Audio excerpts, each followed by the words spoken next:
This is my financial disclaimer so I don't get sued. Good morning, good evening, good whatever time it is you're listening to this. I hope you're having a good one. Let's take a look at what we're covering in today's video.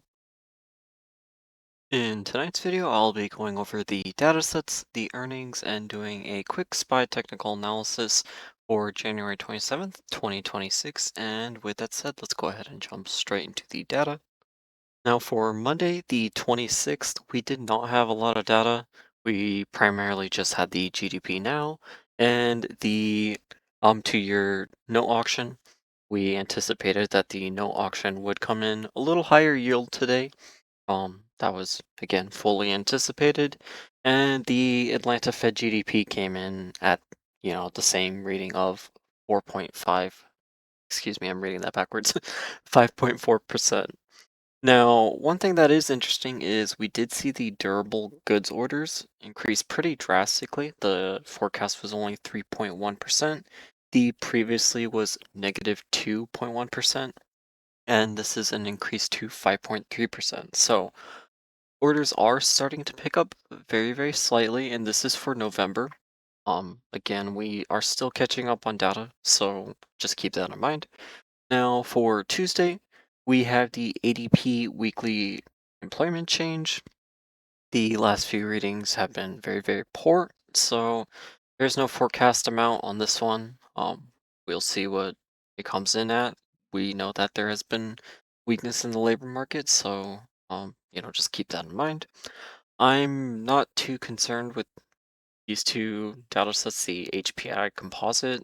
Um, the main data set I am worried about tomorrow, or, not worried about, but concerned about, is the CB consumer confidence. Now, again, this has been at a level that's been at recession levels, where every time we see this soft data set get to these levels, we see recessions usually follow not too far behind. So, um, if we continue to see that downtrending, then that will continue to show us that at least the soft side of data is showing a lot of weakness. Now, with the 5-year note auction tomorrow at 1 p.m., really not anticipating a whole lot.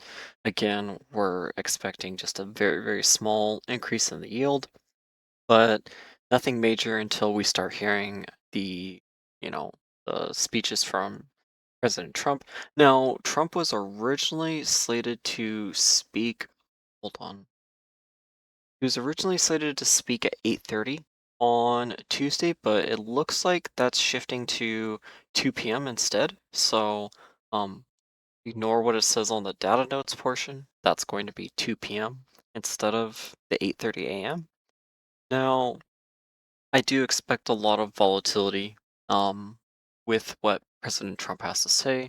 And again, volatility does not just mean selling, it could be both buying and selling. So just expect drastic market reactions from what he has to say, both during his 2 p.m. speech, and if he continues the 8:30 a.m. speech, then from that 8:30 a.m. speech.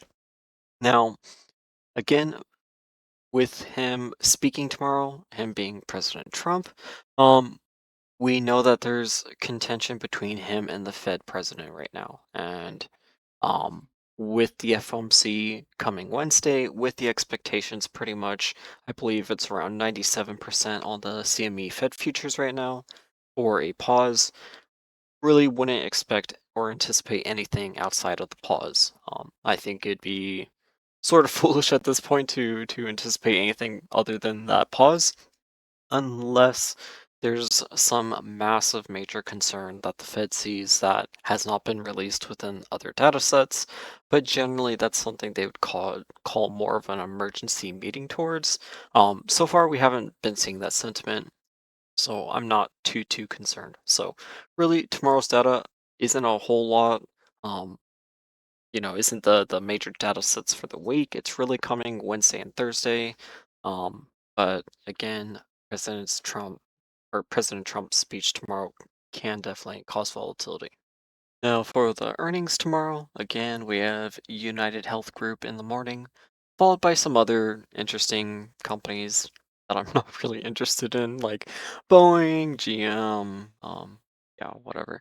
Um, Afternoon, there's NXT, but the big earnings really is ASML on Wednesday morning. And again, we do have a lot of the major tech earnings coming in the afternoon on Wednesday. So that's really what we're looking forward to.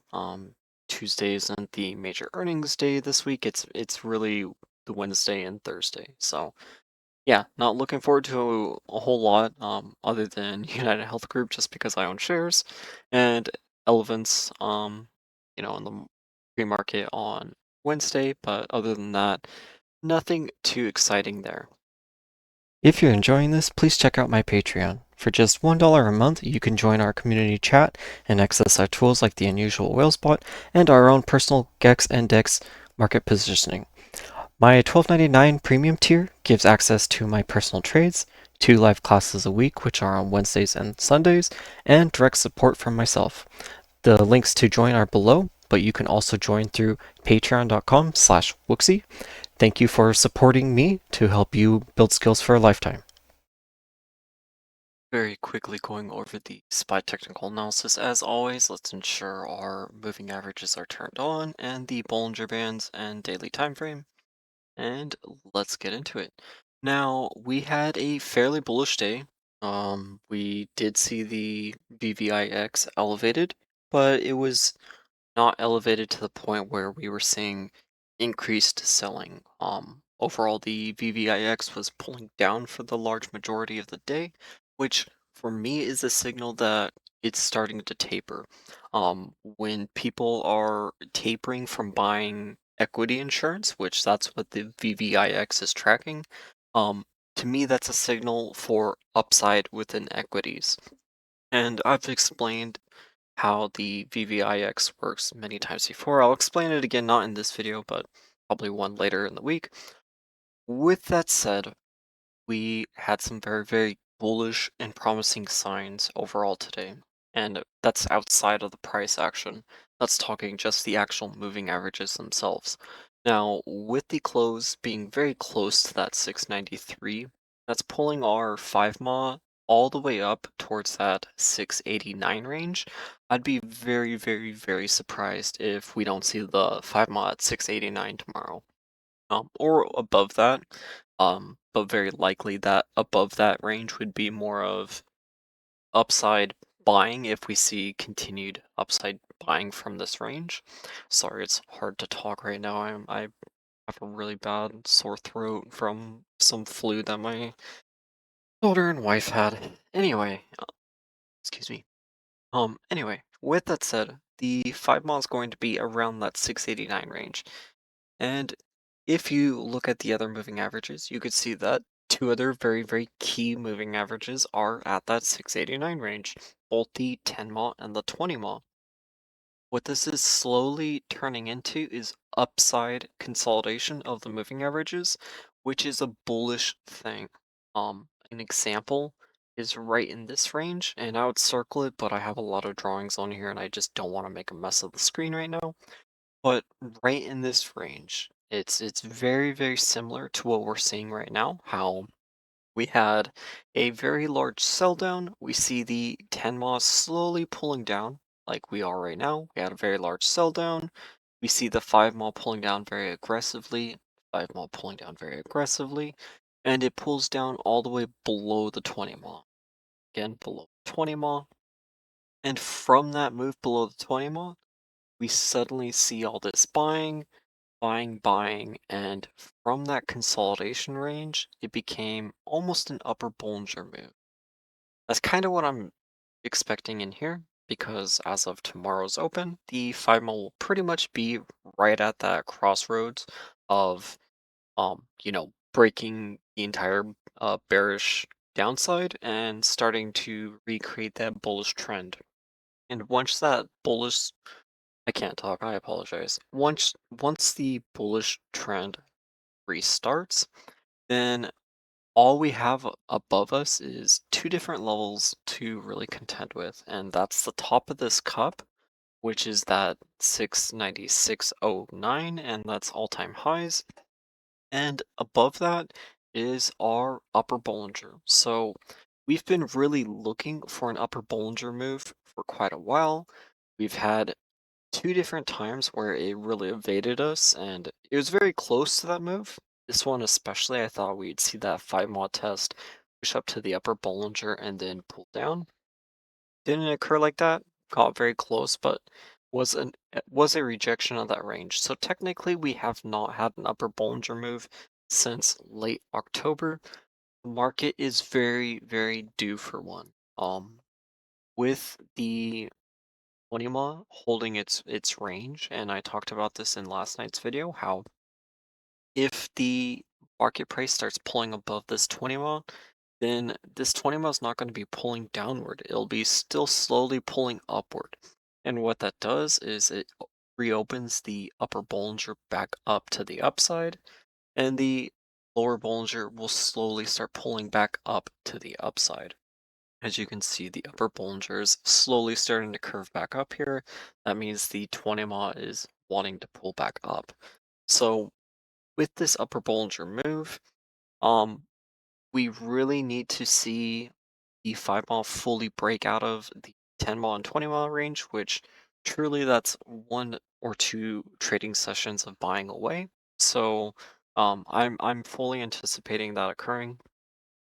After that happens, I do fully expect the 5 mile to be retested above these levels to fully solidify that the support is going to be strong.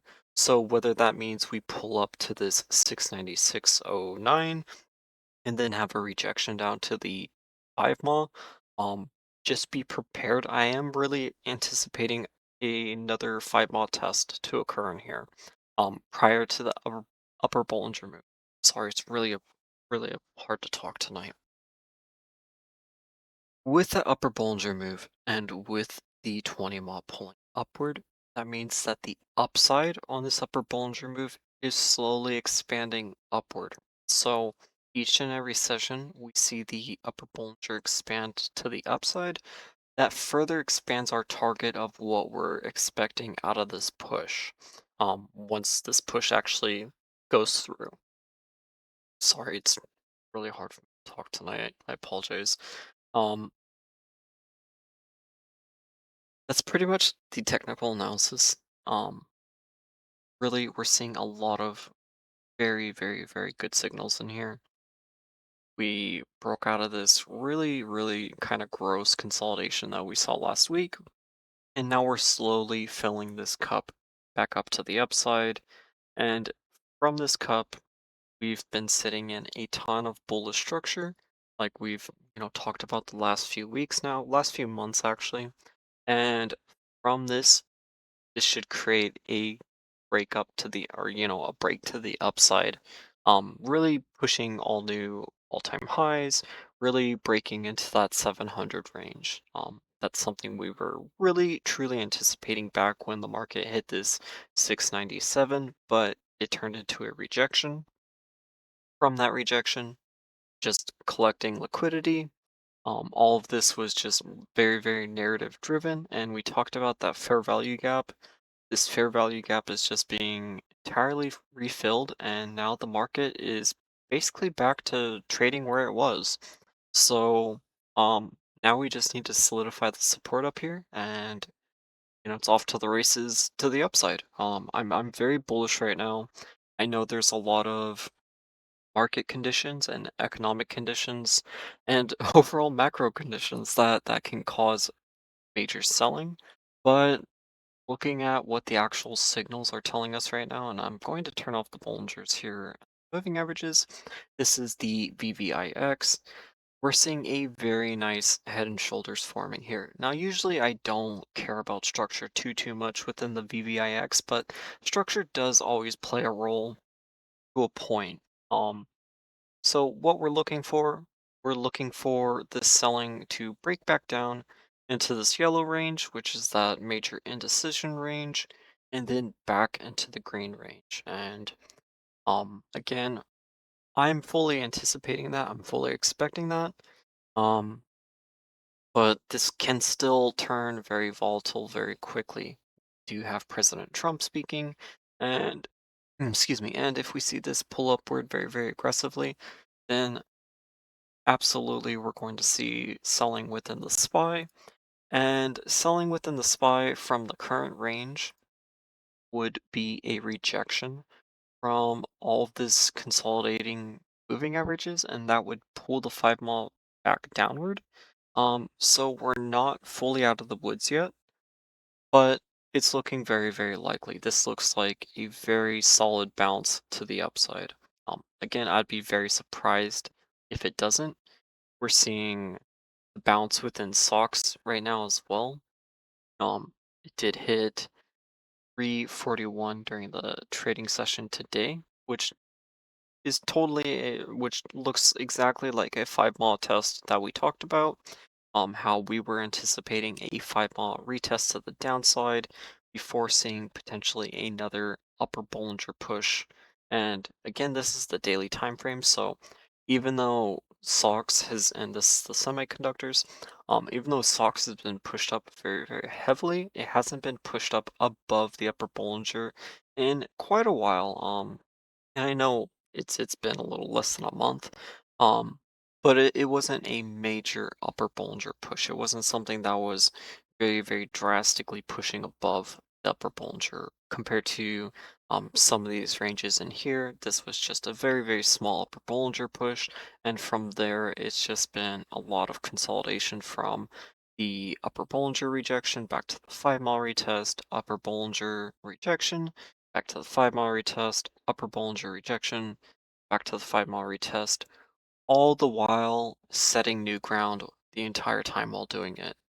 This consolidation has taken semiconductors from 319 all the way back up to the 350, the 345, 350-ish range. So looking very good. Let's take a look at QQQ really quick. And on QQQ, we are seeing a lot of the same thing that we're seeing within the SPY. QQQ's 5 mile as of tomorrow will be actually probably well above the 10 mile and the 20 mile. So that's very bullish. Potentially you could see the 5 mile at the 621, 622 range tomorrow. As the overnight on QQQ is currently at 628. So it's already wanting to push very, very aggressively here. It's looking like it wants to fill this gap to the upside. Um, this cup fill right here would push us to the 630 range, and currently the upper Bollinger is at the 630.44. So potentially we're not too far away from an upper Bollinger move, which is great. I have one of my phones going off, I apologize. Which is great because a lot of our TQQ calls from last week are now in the money. Let me go turn that phone off. Anyway, I am going to go ahead and end tonight's video there. I still want to talk about the long trend video. That's something I still fully anticipate doing. I wanted to get it done today, but again, I've been working a lot on the office. I don't have a whole lot of time to work on that, so been working on that quite a bit. There's a part on the stairs that we had to rebuild, so um it's just been a lot of busy work, and yeah, it's something I do want to talk about. So again, if you're looking forward to that video, I want to go over SPY, QQQ, IWM, TLT, potentially HIG. I mean, a lot of these different market ETFs that are, the big names in their market. To really give everybody a picture of what my end of the year um, expectations truly are for the majority of the market. And we'll go over different scenarios, but I'm going to be talking about my own trend decisions and how I see trends and what my trends are showing, as well as looking into longer term Black-Scholes readings through leap options and things like that. Through the totality of the leap options and whatnot. So, that'll be an interesting video. I just have not had the time to sit down and be able to piece it together and everything like I want to. It's probably going to be an hour plus long video, so I really want to make it very quality. I want to make it easy to watch. I want to make it easy to follow. So, um, I apologize for getting that out so late. With that said, thank you all for watching. I appreciate each and every one of you. I know my videos don't get a whole lot of views, but I still appreciate each and every one of you that do watch my videos. So thank you, thank you, thank you. Um, with that said, let's go ahead and have a really awesome day tomorrow. Everything is looking very good for our options. If you followed some of the options that I took last week, um, they're looking very good. I know that my portfolio was up quite a bit today, so that's very nice. With that said, hopefully we can see a continuation of it, and hopefully everybody who's listening is able to potentially profit off of it in some way or another. So with that said, have a great day, great night. Thank you for watching and take care everybody.